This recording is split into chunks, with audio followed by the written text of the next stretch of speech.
paglakad ko sa isang ganito, may bata na hinawakan ng pantalon ko, hindi ako inihila niya ako.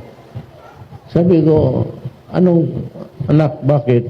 Sabi siya, umiiyak siya, sabi niya, Mayor, putuli naman itong paa ko bukas, pero pag nabuhay ako, bigyan mo ako ng paa.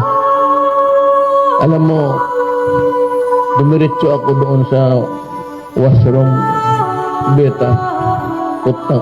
Umiyak talaga ako, pero hindi ko pinahalata. Ano parang nakapula ang mata ko. Binalikan ko ang bata, sabi ko, tandaan mo, pag wala akong maibigay sa iyo ng paa, itong isang paa, ipalipat ko sa iyo. Yan ang tandaan mo. Pre, pag napunta ako doon sa inyo, ikaw mag-alaga sa akin, ha? Magpagaling ka. Sir, salamat po talaga, sir. Huwag po kayo magbabago. Itlog. Ang importante yung ginakubiran mo ang hindi matanggal. Pag yan ang tinanggal, putang ina. Pati ako iiyak. Ang sabi ko kay Crisette, alam mo, si President Duterte, he's not just a name. He is not just a person. He is not just a president.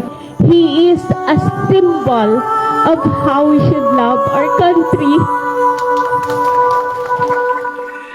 Ako kasi, empleyado lang ng gobyerno, sa national government.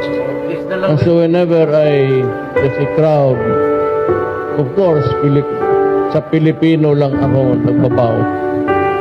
O respeto, as a trabahante, nagbabaw ako. Ngayon po, sibilya na ako. Hindi na ninyo ako trabahante.